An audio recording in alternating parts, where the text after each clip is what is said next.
지금은 여기 저는 아니에요. 이 자리에서 법안의 세세한 내용에 대한 어떤 기술적인 토론을 하는 시점은 아니라고 보고 지금 주신 질문에 대해서 요청에 대해서 정치적으로 말씀드리겠습니다. 윤석열 정권이 저는 6.3 대선을 통해서 제로 세팅됐습니다. 같은 취지로 윤석열 정권에서 만들어진 여러 가지 언론 상황이 제로 세팅돼야 된다는 것이 국민의 뜻임이 이번 선거를 통해서 대선을 통해서도 확인됐다고 판단합니다. 그래서 우리 민주당은 방송법 개정의 정치적인 의미를 복원과 정상화라고 보는 겁니다. 거기에 충분히 기여할 것이라고 판단합니다. 이상입니다. 이제 두 분 하셨는데요. 제가 들어보니 잠깐만요. 기회 다 드리겠습니다. 들어보니 이 방송법의 구체적인 내용을 숙지 못한 분들이 계신 것 같아요. 그래서 법안 이소희 위원장께서 핵심 내용을 법안의 핵심 내용을 아까 말씀 안 하셨거든요. 예, 잠깐만요. 자료를 참조하라고 하셨는데 요약해서 설명해 주시기 바랍니다. 요약해서 설명해 주시기 바랍니다. 이소희 위원장께서 5분 드리세요. 아니 하십시오. 네. PPT 띄우세요. 윤석열 정부 언론 장악 타임라인부터 저 발언권 하고 하는 겁니다. 발언권 얻고 하는 거예요. 아니 제가 잠시만요. 이거 세우세요.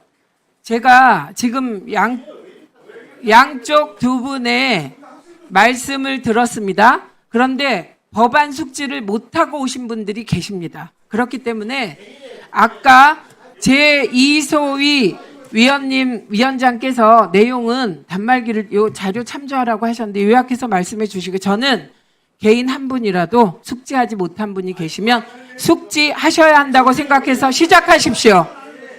하세요. 아닙니다. 제가 드립니다. 하세요. 제이소희 위원장님 발언하세요. 제가 진행합니다. 예.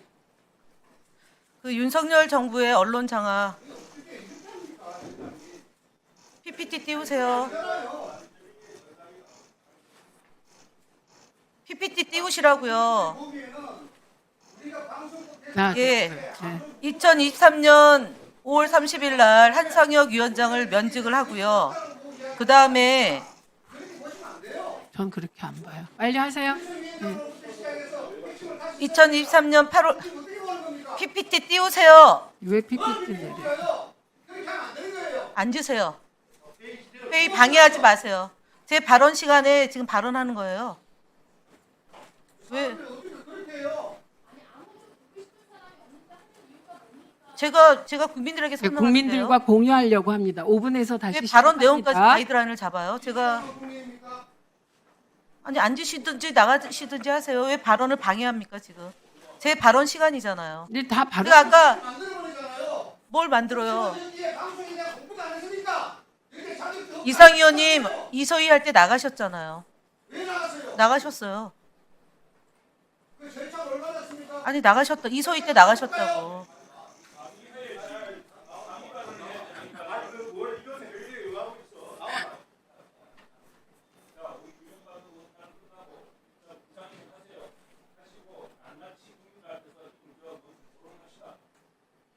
자, 김영 간사님 발언하십시오. 네, 그래서 네. 한상혁 위원장을 면직시키고 권태선 박문진 이사장을 해임시키려고 했습니다. 근데 다행히도 법원에서 현명한 판단을 해주셔서 권태선 이사장이 직을 유지할 수 있어서 MBC를 장악하지 못했습니다. 그리고 KBS 사장을 자르고 박민 사장을 임명했습니다. 그리고 2024년 2월 7일 날 방통위는 YTN을 최다 출자자 변경 승인을 통해서 사형화를 시켰습니다. 그리고 이진숙 위원장을 임명을 해서 2인 구조에서 방통위가 KBS 이사와 박문진 이사를 졸속으로 선임을 했습니다. 이 부분에 대해서도 법원에서는 MBC 박문진 이사의 졸속 선언이 위법하다 해서 MBC 사장을 교체하는 것이 불가하게 됐습니다. 그리고 2024년 12월 12일 날 조그만 파우치라고 얘기했던 박장범 앵커를 통해서 KBS를 친윤 방송으로 만들었습니다. 그래서 저희는 그 과정에서 방송법과 방문진법과 EBS 공영방송 3법을 제대로 개정해서 더 이상 정권에 의해서 좌지우지되는 일을 만들지 않기 위해서 2024년 하반기 내내 논의를 했고, 그리고 거부권 때문에 성사되지 못했습니다. 그래서 이번 새로운 정부가 들어섬에 있어서 띄우십시오. 개정법 관련 논의 현황입니다. 저희는 지난 대선 과정에서 언론 노조와의 간담회를 실시했고요. 민주언론 시민연합과 민변의 비공개 간담회를 한 바 있습니다. 그리고 가방위에서 이소희 주최로 공청회를 개최했고, 이재명 대통령 후보는 정책 협약식을 통해서 공영방송의 정치적 독립을 보장하기 위한 법 제도 개선을 하겠다는 약속드린 바 있습니다. 가방위 차원에서는 2025년 4월 17일, 2025년 6월 27일, 2025년 7월 2일 세 차례에 걸쳐서 방송 3법에 대해서 논의를 했고, 이 과정에서 국힘의힘은 방송법을 제출하지 않았습니다. 방송법의 내용에 들어가면 현행 11명에서 오늘 통과되게 될 경우에 15명으로 이사가 늘어납니다. 각 추천단체에서 추천하는 것을 방통위가 임명 제청해서 대통령이 임명하는 구조를 갖고 있습니다. 추천단체는 국회에서 위인 설관으로 하던 것을 법제화시켰습니다.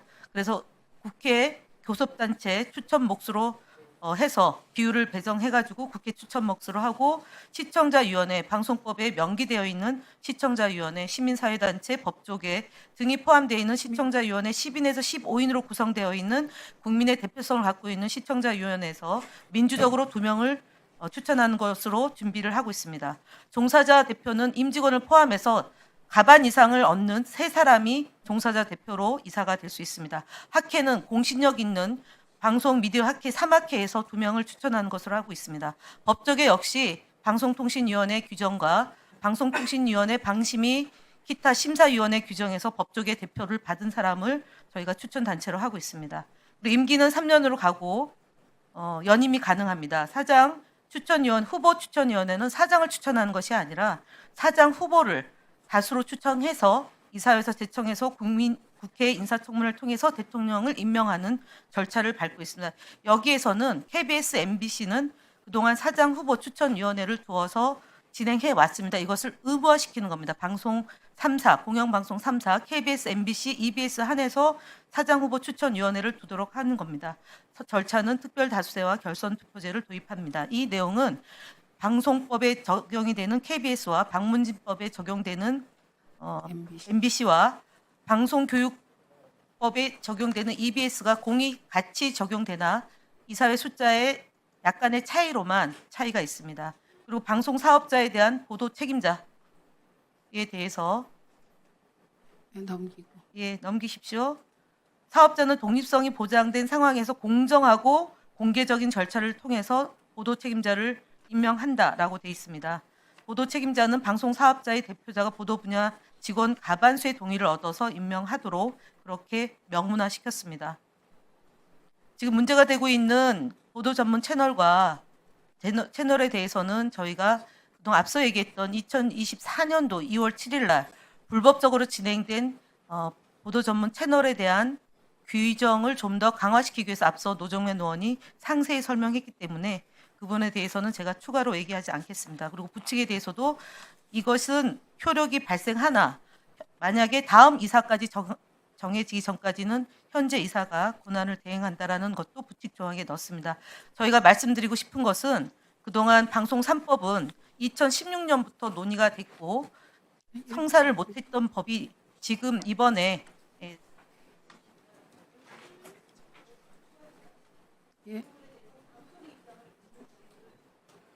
예, 1분 드리겠습니다.